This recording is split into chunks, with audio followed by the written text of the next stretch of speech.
दोस्तों, दुबई के मैदान पर भारत और पाकिस्तान के बीच में खेला गया एशिया कप 2025 के फाइनल का महामुकाबला बेहद रोमांचक और उतार चढ़ाव से भरा देखने को मिला। जहां पर पहले तो भारतीय बल्लेबाजों अभिषेक शर्मा के साथ साथ सूर्य कुमार यादव और हार्दिक पांड्या ने पाकिस्तान के गेंदबाजों की खूब धुनाई किया। इसके बाद जब पाकिस्तान की टीम बल्लेबाजी करने के लिए उतरी तो कुलदीप यादव और जसप्रीत बुमराह ने तूफान मचाते हुए पाकिस्तान के बल्लेबाजों को घुटनों पर ला दिया। जी हाँ दोस्तों, इस वीडियो में हम आपको भारत और पाकिस्तान के बीच में खेले गए फाइनल महामुकाबले की पूरी हाइलाइट्स बताएंगे, तो वीडियो को अंत तक जरूर देखिए। और अगर आपको भी भारत पाकिस्तान के बीच खेला गया यह महामुकाबला पसंद आया हो तो हमारी इस वीडियो को दिल से एक लाइक जरूर कर दीजिए। अब हम आपको सीधा हाइलाइट्स को दिखाते हैं। दोस्तों, आपको बता दें कि एशिया कप 2025 में जबरदस्त प्रदर्शन करते हुए भारत और पाकिस्तान की टीम फाइनल में पहुंच चुकी है और आज दुबई के मैदान पर इन्हीं दोनों टीमों के बीच में फाइनल का महामुकाबला खेला गया। इस रोमांचक मुकाबले को देखने के लिए स्टेडियम खचाखच भरा हुआ था। हर तरफ नीली जर्सियों का सैलाब था। कुछ पाकिस्तानी हरे झंडे भी लहरा रहे थे, लेकिन माहौल बिजली जैसा गूंज रहा था। इस मुकाबले के लिए दुनिया भर के फैंस की धड़कनें तेज थीं, क्योंकि जब भी भारत और पाकिस्तान आपस में भिड़ते हैं तो यह सिर्फ एक मैच नहीं बल्कि एक क्रिकेट का त्योहार बन जाता है। फैंस सुबह से ही स्टेडियम के बाहर कतारें लगा रहे थे। सोशल मीडिया पर #इंड बनाम पाक ट्रेंड कर रहा था। हर कोई अपनी भविष्यवाणी कर रहा था। कुछ कह रहे थे कि भारत का स्पिन अटैक पाकिस्तान को तोड़ देगा, तो कुछ का मानना था कि पाकिस्तानी युवा बल्लेबाज सरप्राइज दे सकते हैं। लेकिन एक बात तय थी कि यह मैच इतिहास के पन्नों में दर्ज हो जाएगा। मैच से पहले दोनों टीमों के खिलाड़ी होटल से निकलते ही फैंस के बीच घिर गए। अभिषेक शर्मा को देखकर युवा फैंस चिल्ला रहे थे। सूर्य कुमार यादव ने मुस्कुराते हुए सबका अभिवादन किया। मुकाबले की शुरुआत टॉस से हुई और किस्मत ने साथ दिया भारतीय कप्तान सूर्य कुमार यादव का। उन्होंने टॉस जीतकर पहले बल्लेबाजी करने का फैसला किया। यह फैसला काफी सोच समझ कर लिया गया था, क्योंकि दुबई की पिच पर सेकंड इनिंग्स में गेंदबाजों को अच्छी मदद मिलती है। इसलिए भारत ने सोचा कि बड़ा स्कोर खड़ा कर पाकिस्तान को दबाव में डाल दिया जाए। सूर्य कुमार ने टॉस के बाद कहा कि पिच बल्लेबाजी के लिए अच्छी लग रही है और हम बड़ा स्कोर बनाना चाहते हैं। पाकिस्तानी कप्तान सलमान आगा ने निराशा जताई, लेकिन कहा कि हम चेज करेंगे। प्लेइंग 11 में कोई बदलाव नहीं था। वहीं जीत दिलाने वाली टीम आज भी मैदान पर उतरी। भारत के लिए पारी की शुरुआत करने उतरे युवा सनसनी अभिषेक शर्मा और भरोसेमंद शुभमन गिल दोनों पर बड़ी जिम्मेदारी थी टीम को एक ठोस और आक्रामक शुरुआत दिलाने की। स्टेडियम में दर्शक खड़े होकर इन दोनों का स्वागत कर रहे थे। अभिषेक ने क्रीज पर आकर बल्ला चमकाया। शुभमन ने हेलमेट सेट किया। मैच की पहली कुछ गेंदों में दोनों बल्लेबाजों ने थोड़ा वक्त लिया। पिच को परखने के बाद उन्होंने समझदारी से सिंगल डबल लेकर स्कोर को आगे बढ़ाना शुरू किया। लेकिन जैसे ही पाकिस्तान के गेंदबाजों ने थोड़ी सी भी ढीली गेंद डाली, भारतीय बल्लेबाजों ने मौका नहीं घुमाया और चौके लगाने शुरू कर दिए। खास तौर पर अभिषेक शर्मा का आत्मविश्वास देखने लायक था। वह अपने हर शॉट में क्लास दिखा रहे थे। शुभमन गिल ने भी अपने शानदार कवर ड्राइव से शुरुआत की और टीम इंडिया का स्कोर तेजी से आगे बढ़ने लगा। पहले 3 ओवर में भारत ने 25 रन बना लिए थे और ऐसा लग रहा था कि आज एक बड़ा स्कोर बनने वाला है। लेकिन असली आतिशबाजी शुरू हुई चौथे ओवर में। पाकिस्तान के लेग स्पिनर अबरार अहमद गेंदबाजी करने आए और अभिषेक शर्मा ने उन्हें बख्शा नहीं। चौथे ओवर की पहली ही गेंद पर अभिषेक ने शानदार छक्का लगाया, फिर एक चौका और फिर एक और। इस ओवर से कुल 18 रन आए और स्टेडियम में भारतीय फैंस झूम उठे। लग रहा था जैसे दुबई का यह मैदान भारत में बदल गया हो। अभिषेक ने छक्का लगाने के बाद बल्ला हवा में लहराया। इसके बाद 5वें ओवर में शुभमन गिल ने भी शाहीन अफरीदी के खिलाफ एक शानदार छक्का लगाया, जिससे कमेंटेटर भी उनकी तारीफ किए बिना नहीं रह सके। रवि शास्त्री ने कहा कि गिल का यह शॉट परफेक्ट था। भारत का स्कोर 50 के पार पहुंच चुका था और टीम इंडिया का रन रेट भी 7 से ऊपर चला गया था। पावर प्ले भारत के हिसाब से बेहतरीन चल रहा था। शुभमन ने कवर ड्राइव से चौका लगाया। अभिषेक ने लॉफ्टेड शॉट से रन जोड़े। लेकिन क्रिकेट में कहते हैं कि एक गेंद पूरे मैच का रुख बदल सकती है। छठे यानी पावर प्ले के आखिरी ओवर में मोहम्मद नवाज गेंदबाजी करने आए। उन्होंने एक बेहतरीन फ्लाइटेड गेंद डाली, जिस पर शुभमन गिल ने बड़ा शॉट खेलने की कोशिश की, लेकिन गेंद हवा में ज्यादा ऊंची चली गई और फील्डर ने बाउंड्री लाइन पर आसान कैच पकड़ लिया। इस तरह भारत को पहला झटका लगा। शुभमन गिल ने 26 रन बनाकर टीम को एक अच्छी शुरुआत जरूर दी थी, लेकिन वह अपनी पारी को बड़ी पारी में नहीं बदल पाए। 6 ओवर पूरे होने तक भारत का स्कोर 59 रन था, एक विकेट के नुकसान पर। गिल के आउट होने के बाद बल्लेबाजी करने उतरे सूर्य कुमार यादव। मैदान पर आते ही दर्शकों ने उनका जोरदार स्वागत किया। सभी जानते थे कि अगर सूर्य क्रीज पर टिक गए तो भारत का स्कोर कहीं भी जा सकता है। सूर्य ने हेलमेट लगाते हुए फैंस को थम्स अप दिखाया। सूर्य कुमार ने शुरुआत में समझदारी दिखाई और कुछ गेंदें देखकर खेलना शुरू किया। दूसरी ओर अभिषेक शर्मा अपने नेचुरल गेम में खेलते रहे। 7वें ओवर में सूर्या ने सिंगल लिया। 8वें ओवर में अभिषेक शर्मा ने सिर्फ 22 गेंदों में अपनी हाफ सेंचुरी पूरी की। ये उनकी लगातार दूसरी 50 थी और उन्होंने इसे शानदार अंदाज में मनाया। अभिषेक ने दर्शकों की तरफ इशारा किया। 50 पूरी करने के बाद अभिषेक और भी ज्यादा आक्रामक हो गए और पाकिस्तान के गेंदबाजों पर टूट पड़े। दूसरी ओर सूर्य कुमार यादव ने भी अपने 360 डिग्री शॉट से रन बटोरना शुरू कर दिया। वह scoop shot, reverse sweep, flick हर तरह के शॉट खेल रहे थे। सूर्य ने फखर जमान की गेंद पर रिवर्स स्वीप से चौका लगाया। ये साझेदारी पाकिस्तान के लिए खतरनाक होती जा रही थी। पहले 10 ओवरों में भारत ने कुल 96 रन बना लिए थे और केवल 1 विकेट खोया था। रन रेट लगभग 10 रन प्रति ओवर तक पहुंच चुका था और पाकिस्तान के गेंदबाजों के चेहरे पर चिंता साफ झलक रही थी। पाकिस्तानी कप्तान सलमान आगा बार बार अपने गेंदबाजों से बात कर रहे थे और फील्डिंग सेटिंग बदल रहे थे, लेकिन अभिषेक और सूर्य कुमार दोनों किसी भी तरह रुकने के मूड में नहीं थे। स्टेडियम में हर चौके पर भारतीय फैंस भारत माता की जय और छक्का चिल्ला रहे थे। माहौल इतना गर्म हो चुका था कि टीवी पर कमेंटेटर भी कहने लगे कि यह मैच भारत के लिए टोटल डोमिनेशन साबित हो सकता है अगर पाकिस्तान जल्दी विकेट नहीं निकाल पाया। इस समय तक भारत का टोटल कंट्रोल मैच पर हो चुका था। पाकिस्तान को जल्दी से जल्दी विकेट निकालने थे, लेकिन 11वें ओवर में भारतीय टीम को एक बड़ा झटका लगा। अबरार अहमद, जो थोड़ी देर से संघर्ष कर रहे थे, आखिरकार उन्होंने पाकिस्तान को मैच में वापसी कराई।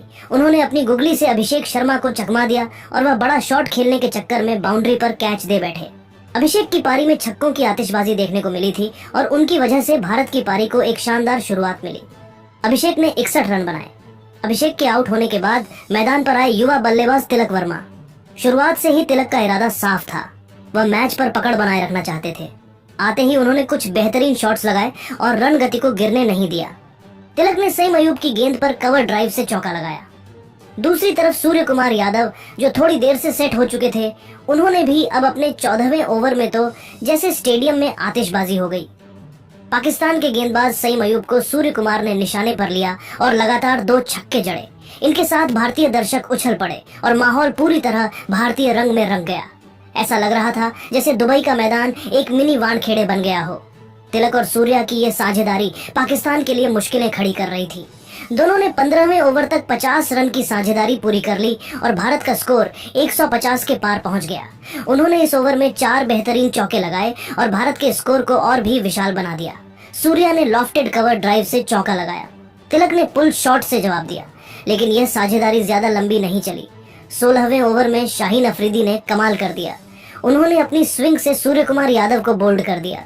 सूर्या ने 62 रन की तूफानी पारी खेली। ये विकेट पाकिस्तान के लिए राहत था। सूर्य के आउट होने के बाद मैदान पर आए संजू सैमसन। संजू ने आते ही कुछ सिंगल लिए, लेकिन फहीम अशरफ ने उन्हें ज्यादा मौका नहीं दिया। 17वें ओवर में फहीम ने अपनी स्लोअर बॉल से संजू को कैच आउट करवा दिया। संजू 15 रन बनाकर पवेलियन लौट गए। अब भारत को दूसरा झटका लगा। स्कोर 165 पर 3 विकेट हो चुके थे। इसके बाद शिवम दुबे उतरे। दुबे ने आते ही मोहम्मद नवाज के खिलाफ एक छक्का लगाया, लेकिन नवाज ने अगली गेंद पर बदला ले लिया। उन्होंने दुबे को LBW कर दिया। दुबे 21 रन बनाकर आउट हो गए। भारत का स्कोर अचानक 180 रन 4 विकेट पर हो गया। लेकिन दोस्तों, भारत की टीम इतनी आसानी से रुकने वाली नहीं थी। हार्दिक पांड्या और अक्षर पटेल मैदान पर डटे रहे। दोनों ने मिलकर कुछ ताबड़तोड़ शॉट्स खेले। खासकर हार्दिक ने 18वें ओवर में शाहीन अफरीदी के खिलाफ पहले एक चौका और फिर एक शानदार छक्का लगाया। भारतीय दर्शकों में उत्साह लौट आया। हार्दिक ने अपनी फिनिशर स्टाइल में गेंद को स्टैंड्स में भेजा। अक्षर ने भी सिंगल ली, लेकिन 19वें ओवर में अबरार अहमद ने भारत की उम्मीदों को झटका दिया। अपनी गुगली से अक्षर को बोल्ड कर दिया। अक्षर 12 रन बनाकर आउट हो गए। आखिरी ओवर में हार्दिक ने कोशिश की। उन्होंने सुफियान मुकीम के खिलाफ कुछ बेहतरीन चौके लगाए। हार्दिक ने नाबाद 36 रन बनाए। कुलदीप यादव ने अंत में 8 रन जोड़े। जसप्रीत बुमराह ने 5 रन बनाए। वरुण चक्रवर्ती ने 3 रन जोड़े। भारत ने 20 ओवरों में कुल 220 रन बनाए। यह स्कोर दुबई की इस पिच पर किसी पहाड़ से कम नहीं था। पाकिस्तान को जीत के लिए 221 रन बनाने थे, जो एक मुश्किल ही नहीं बल्कि लगभग नामुमकिन जैसा लक्ष्य लग रहा था। भारत के लिए आज की बल्लेबाजी पूरी तरह टीम प्रयास का नतीजा थी। जहां शुरुआत अभिषेक शर्मा के तूफानी 60 रन से हुई, वहीं सूर्य कुमार यादव की 62 रन की पारी ने मध्य ओवर में टीम को मजबूती दी। तिलक वर्मा के 27 रन और अंत में हार्दिक पांड्या की 12 गेंदों पर 46 रन और शिवम दुबे के ताबड़तोड़ 21 रन ने स्कोर को उस ऊंचाई तक पहुंचा दिया जहां से पाकिस्तान के लिए वापसी करना बेहद मुश्किल था। संजू सैमसन के 15 रन ने थोड़ी स्थिरता दी। अक्षर के 12 रनों ने फिनिशिंग टच दिया। अब दोस्तों बारी थी पाकिस्तान की बल्लेबाजी की। सामने था पूरे 221 रन का पहाड़ जैसा लक्ष्य। पाकिस्तान के लिए ओपनिंग करने मैदान पर आए साहिबजादा फरहान और सईम अयूब। दोनों के ऊपर दबाव था कि पावर प्ले में तेजी से रन बनाएं ताकि बाकी बल्लेबाजों के ऊपर बोझ कम हो। सामने से गेंदबाजी की शुरुआत की भारत के सबसे घातक गेंदबाज जसप्रीत बुमराह ने। पहली ही गेंद पर बुमराह ने अपनी शानदार लाइन और लेंथ से बल्लेबाज को चौंका दिया। उनके यॉर्कर जैसी गेंद को सिर्फ डिफेंस करके खेला गया, लेकिन पाकिस्तान के ओपनर्स ने रिस्क लेकर रन बनाने का इरादा दिखाया। दूसरे ओवर में हार्दिक पांड्या गेंदबाजी करने आए। हार्दिक पांड्या जो अपनी स्विंग और स्लोअर बॉल के लिए मशहूर हैं, उन्होंने अपने पहले ही ओवर में पाकिस्तान को बड़ा झटका दे दिया। उनकी आउट स्विंग गेंद पर साहिबजादा फरहान का बल्ला पीछे रह गया और गेंद सीधा स्टंप्स पर जा लगी। फरहान सिर्फ 12 रन बनाकर पवेलियन लौट गए। भारत को पहला विकेट मिल चुका था और स्टेडियम में बैठे भारतीय दर्शकों की खुशी का ठिकाना नहीं था। तिरंगे लहरने लगे, ड्रम बजने लगे और माहौल पूरी तरह भारतीय टीम के पक्ष में हो गया। लेकिन दोस्तों पाकिस्तान का इरादा झुकने का नहीं था। तीसरे ओवर में सईम अयूब ने बुमराह के खिलाफ कवर ड्राइव खेलकर एक शानदार चौका लगाया। इसके बाद अगली ही गेंद पर उन्होंने पुल शॉट खेला और गेंद सीधे स्क्वायर लेग की बाउंड्री के पार जा गिरी। ये जैसे पाकिस्तान के डगआउट में नई जान फूंक गया। तीसरे नंबर पर बल्लेबाजी करने आए फखर जमान और आते ही उन्होंने कुलदीप यादव पर लॉन्ग ऑन के ऊपर से एक शानदार छक्का लगाया। ये साफ हो गया था कि पाकिस्तान बैकफुट पर जाने को तैयार नहीं है। पावर प्ले के 6 ओवर खत्म होने तक पाकिस्तान का स्कोर था 46 रन 1 विकेट के नुकसान पर। भले ही भारत ने शुरुआती विकेट ले लिया था, लेकिन पाकिस्तान के दोनों सेट बल्लेबाज सईम अयूब और फखर जमान रन बनाते जा रहे थे और मैच का रोमांच बढ़ता जा रहा था। 7वें ओवर में भारतीय कप्तान सूर्य कुमार यादव ने अपने सबसे बड़े हथियार को मैदान पर उतारा, वरुण चक्रवर्ती। वरुण की मिस्ट्री स्पिन किसी भी बल्लेबाज को चौंका सकती है और आज भी वही हुआ। सईम अयूब जो जम चुके थे, वरुण की उड़ती गेंद पर बड़ा शॉट खेलने के चक्कर में लॉन्ग ऑफ पर कैच दे बैठे। सईम अयूब ने 42 रन की बेहतरीन पारी खेली, लेकिन उनका विकेट भारत के लिए बहुत बड़ा मोड़ साबित हुआ। इसके बाद कप्तान ने गेंद थमाई कुलदीप यादव को। कुलदीप यादव आज गजब की लय में थे। आते ही उन्होंने पाकिस्तान के सबसे खतरनाक बल्लेबाज फखर जमान को रिवर्स स्वीप खेलने पर मजबूर किया। गेंद सीधे शॉर्ट थर्ड मैन के हाथों में चली गई और फखर जमान 48 रन बनाकर आउट हो गए। यह विकेट भारत के लिए सोने पर सुहागा था, क्योंकि अब पाकिस्तान के दोनों सेट बल्लेबाज आउट हो चुके थे। इसके बाद क्रीज पर आए कप्तान सलमान आगा और उनके साथ हसन नवाज। दोनों ने मिलकर साझेदारी बनाने की कोशिश की, लेकिन कुलदीप यादव ने अपने दूसरे स्पेल में कमाल कर दिया। पहले उन्होंने सलमान आगा को अपनी कलाई की जादुई गेंद पर स्टंप आउट करवा दिया। इसके बाद अगली ही गेंद पर हसन नवाज को गुगली से पूरी तरह चकमा देते हुए बोल्ड कर दिया। पाकिस्तान का स्कोर अचानक 110 रन 4 विकेट पर हो गया और मैच भारत की मुट्ठी में आता दिखने लगा। लेकिन दोस्तों पाकिस्तान की टीम इतनी आसानी से हार मानने वाली नहीं थी। मोहम्मद हारिस और फहीम अशरफ मैदान पर डटे रहे। दोनों ने मिलकर कुछ ताबड़तोड़ शॉट्स खेले। खासकर हारिस ने 18वें ओवर में शिवम दुबे के खिलाफ पहले एक चौका और फिर एक शानदार छक्का लगाया। पाकिस्तान के दर्शकों में फिर से हल्की उम्मीद जागी। लेकिन 19वें ओवर में वरुण चक्रवर्ती ने पाकिस्तान की आखिरी उम्मीद भी तोड़ दी। अपनी गुगली गेंद पर हारिस को कैच आउट करवा दिया। हारिस 32 रन बनाकर पवेलियन लौटे और पाकिस्तान की जीत की संभावना लगभग खत्म हो गई। आखिरी ओवर में पाकिस्तान को जीत के लिए अब भी काफी रन चाहिए थे, जो इस पिच पर लगभग नामुमकिन था। फहीम अशरफ ने जरूर कोशिश की। उन्होंने कुछ बेहतरीन चौके लगाए और नाबाद 25 रन बनाए, लेकिन पाकिस्तान की पूरी टीम केवल 175 रन तक ही पहुंच पाई। इस तरह भारत ने यह रोमांचक मुकाबला 45 रन से जीत लिया और पाकिस्तान को बुरी तरीके से हराकर टीम इंडिया एशिया कप 2025 की चैंपियन बन गई। अभिषेक शर्मा और सूर्य कुमार यादव की तूफानी बल्लेबाजी के दम पर इस मुकाबले में पहले भारतीय टीम ने पाकिस्तान को पहाड़ जैसा लक्ष्य दिया। उसके बाद टीम इंडिया के गेंदबाजों ने तबाही मचाते हुए पाकिस्तान के बल्लेबाजी को ताश के पत्तों की तरह बिखेर दिया। टीम इंडिया के जीत के बाद सभी खिलाड़ी खुशी से झूम उठे। वहीं पाकिस्तान के खेमे में मातम छा गया। तो दोस्तों, देखा आपने कैसे फाइनल के महामुकाबले में टीम इंडिया ने तूफानी प्रदर्शन करते हुए पाकिस्तान को हरा दिया है और एशिया कप 2025 की विजेता बन गई है। इससे पहले भारतीय टीम एशिया कप की ट्रॉफी 8 बार जीत चुकी थी और आज पाकिस्तान को शिकस्त देकर टीम इंडिया ने एशिया कप का 9वां खिताब अपने नाम कर लिया।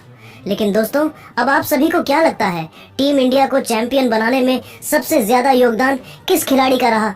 अपनी कीमती राय हमें कमेंट करके जरूर बताइए और ऐसी रोमांचक हाइलाइट्स के लिए हमारे चैनल को जरूर सब्सक्राइब कीजिए। धन्यवाद।